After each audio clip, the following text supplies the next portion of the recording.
bag and trotted back along his jacks. "Rain!" he yelled. "Put your bowstrings in your shirts." "Who the fuck are you, my father?" muttered one jack. In a single summer of constant fighting, the jacks had dispensed with camaraderie and turned instead to discipline. Some resented it. "I never wanted to be a goddamn forester," said another voice. This was directed at the grim reality that royal foresters, the king's law in the woods, were the traditional enemies of the jacks, broken men and outlaws, and now they marched together.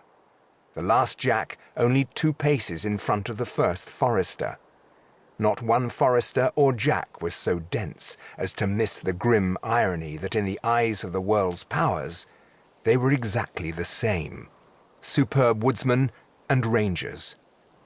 Sir Gavin, the army's nominal commander, had put the 2 bands together with some hundreds of Urk knights mounted on forest elk and Urk ponies, an armoured cavalry that could glide through heavy woods with the agility of wild deer. Together, they were a match for almost any forest foe. "Keep your bowstrings dry!" Redmead repeated as he trotted down the column. Not everyone was surly. Stern Rachel gave him half a grin, but she was mad as a felter and loved war. Garth No-Toes hummed to himself as he flourished a little beeswaxed bag. Most of these men and women had survived the rout after Listen Carrick, had fought at Gilson's Hole, had marched west again to face Ash and his million monsters. They knew how to survive a little rain. He told them anyway. Tired people make mistakes. He forced himself up the rise he just descended, looking for the blank exhaustion that was like a sickness, looking for signs of people who hadn't drunk enough water. His thighs burned, but it was these displays of routine prowess that marked him out, and he knew it. He reached the top just as Long Peter and Gwillem Stair came over the crest, glanced back into the hell of Ash's army, and shook their heads. "We fightin' again?" Stair asked. Redmead shrugged. "Only have 9 shafts," Stair said.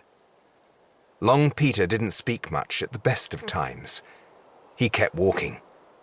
"I hear you," Redmead said. "Meaning we might fight?" Stair asked. "Meaning I don't know a goddamn thing," Redmead said. He could see his brother trudging up the hill. The same irony that made the 2 bodies of men and their decades of enmity irrelevant in the current crisis was sharpened by the 2 Redmead brothers. Bill, the leader of a rebellion against royal authority, and Harold, his older brother, who had risen to command the foresters. That maturity had brought each to a better understanding of the other's position, might have been the reason that the 2 bodies could cooperate at all. "Harold," Bill said. "Bill?" Harold nodded. Both Redmeads were tall and ruddy-haired and rough-hued. Where Bill wore the stained, loose off-white wool coat of the jacks, his brother wore a sharply tailored jupon in the forester's forest green, although he carried his hat in one hand like a beggar. He stopped at the crest, and his weary men shuffled past. Bill was starting to know their names, and John Hand, tall and strong as an old oak, sporting a knightly beard and moustache, was Harold Redmead's best officer. He grunted a greeting and kept going, glancing back at the rising tide of boglins behind them, as almost every man and woman did on reaching the crest. "I heard a rumour we won a big fight in Etrusca," Harold said. "Heard it this morning from Sir Gregario." "I heard that there's 1,000 dead of the plague in Harndon," Bill said. "Aye, or 3 times that." Harold Redmead leaned on his bow staff. The first drops of rain fell from the golden sky. "We winning or losing?" Bill asked his brother. "Losing," Harold said. He held his hat full of berries out to his brother, who took a handful and ate them, seeds and all. Black raspberries, fresh picked.